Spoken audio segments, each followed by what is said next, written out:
ദൈവത്തെക്കാൾ ഒരു സ്വന്തം പ്രശസ്തി, സ്വന്തം ഫിലോക്കാലിയ എന്നൊക്കെ പറഞ്ഞു. അപ്പൊ എന്ത് ചെയ്യണം? ജിഹാദികളിൽ നിന്ന് ഫണ്ടൊക്കെ കിട്ടണമെങ്കിൽ അല്പം കണ്ണൊക്കെ അടയ്ക്കണം, ജിഹാദികൾക്ക് താല്പര്യമുള്ള രീതിയിലൊക്കെ പറയണം, നിങ്ങൾ ധൈര്യമായി പ്രേമിച്ചോ എന്നൊക്കെ പറയണം. അപ്പൊ ലഘു ജിഹാദുമായിട്ട് നടക്കുന്ന ജിഹാദികൾക്ക് പെണ്ണുങ്ങളെയൊക്കെ വളച്ചടിക്കാൻ കുറേ കൂടെ എളുപ്പമാണ്. മാരിയോടെ ക്ലാസ്സിൽ പോയതല്ലേ.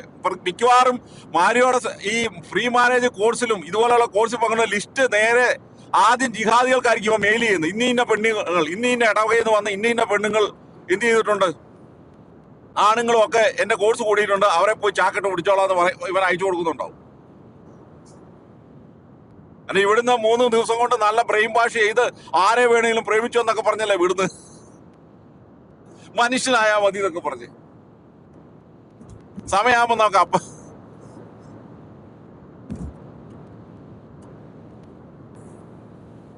പിന്നെ മുഹമ്മദ് നബി, ഈ ലോകത്തിലെ ഏറ്റവും വലിയ മാതൃക എന്താണ്? അധ്വാനത്തിന്റെ കൊള്ളയും കൊള്ളവെപ്പും മാത്രം ചെന്ന് കുടുംബജീവിതത്തിൽ ഏറ്റവും മാതൃകാപരമായ പുരുഷൻ മുഹമ്മദ് നബി. അപ്പൊ ഒരു ജിഹാദി വന്ന് വരുവാണ്, ശരിയാണ്, ഇവ മുഹമ്മദ് നബിയുടെ ആളാണ്, നല്ല കുടുംബജീവിതം നയിക്കുന്നവനാണ്, കുടുംബത്തെ ഏറ്റവും നന്നായി നോക്കിയവനാണ്.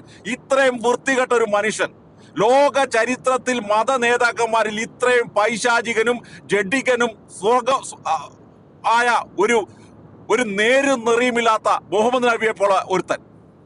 3 വയസ്സുള്ള കൊച്ചിനെ നോക്കി ഞാൻ ഇവിടെ വലുതാകുമ്പം കെട്ടുമെന്ന് പറയുന്ന കാമവെറിയൻ, 6 വയസ്സുകാരിയെ കെട്ടി സെക്സ് ചെയ്തവൻ,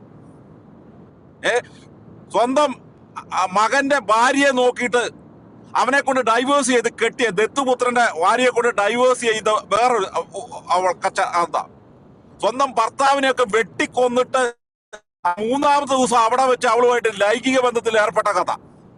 ഇഷ്ടം പോലെയുണ്ട് മോദിനയുടെ ഭാര്യമാരുടെ ചരിത്രം. അതാണ് മാതൃകാ പുരുഷനായ കുടുംബജീവിതത്തിൽ ഏറ്റവും മാതൃക ചെയ്ത പുരുഷൻ ആരാണ്? ലോകത്തിലെ ഏറ്റവും മാതൃകാപരമായ കുടുംബജീവിതം നയിച്ചത് ആരാണ്? മുഹമ്മദ് നബി. മാരിയോടെ കണ്ടെത്തലാണ് കേട്ടാ. വല്ല ജിഹാദിയാണ് ഇത് പറയുന്നെങ്കിൽ ഓക്കെ.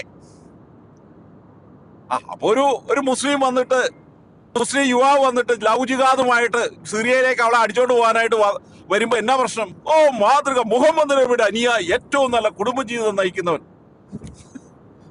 പിന്നെ അടുത്ത പോയിന്റും കൂടെ ഉണ്ട്, ആരെ വേണേലും കെട്ടിക്കും. പിന്നെ അധ്വാനത്തിന്റെ ആൾ രൂപം, മുഹമ്മദ് നബിയെ പോലെ അധ്വാനിച്ച ഒരാളും ഇല്ല. അപ്പൊ മൊത്തത്തിൽ നോക്കുമ്പോൾ നമ്മുടെ ഈ മാരിയോടെ ബ്രെയിൻ വാഷ് കിട്ടിയ പെൺകുട്ടിക്ക് എല്ലാം ഓക്കെയാണ്. ഒരു ലവ് ജിഹാദി വരുന്നു, ആരെ വേണേലും കെട്ടിക്കും, ഓക്കെ, പ്രേമം തോന്നി, ഒരു കുഴപ്പമില്ല, മാതാപിതാക്കളോട് പറഞ്ഞാൽ മതി. പിന്നെയോ മുഹമ്മദ് നബി, ഏറ്റവും നല്ല കുടുംബജീവിതം നയിച്ച ഇതുപോലത്തെ കാമമെറിയനും ഇത്രയും ദുർമാതൃകയുമായ ഒരു പൈശാചികനുമായ മുഹമ്മദ് നബി, മാതൃകാ പുരുഷൻ, ഏറ്റവും നല്ല കുടുംബജീവിതം. പിന്നെ അധ്വാനത്തിനായി, പിന്നെ എന്നാ കുഴപ്പം? നല്ല അധ്വാനി, നല്ല കുടുംബജീവിതം നയിക്കുന്നവൻ, പിന്നെ എന്നാ കുഴപ്പം? ഇവരെ പോലെയുള്ള കള്ളനെയൊക്കെ വെളുപ്പിക്കാനാണ് ഈ ബെഞ്ചിയെ പോലെയുള്ള പിശാജ്, ഷിബു പിടിക്കലിന്റെ ഒക്കെ രഹസ്യ ആദത്തിന്റെ ഒക്കെ കാല് നക്കി നെറിയുമില്ലാത്ത കത്തോലിക്ക സഭയിലേക്ക് നുഴഞ്ഞു കയറിയിരിക്കുന്ന പിശാജിനെ പോലെയുള്ളവരൊക്കെ ഇന്നലെ കടന്ന് കരഞ്ഞുകൊണ്ട് നടന്നത്. മുകളിലൊരു കത്തോലിക്ക വൈദികൻ ആധികാരികമായിട്ട് എന്തുകൊണ്ടാണ് മാരിയോടെ നിലപാടുകൾ തെറ്റെന്ന് വളരെ കൃത്യമായി പറഞ്ഞൊരു യൂട്യൂബ് വീഡിയോ കിടക്കുന്നത് ഷക്കീന ടിവിയിൽ വന്നതാണ്.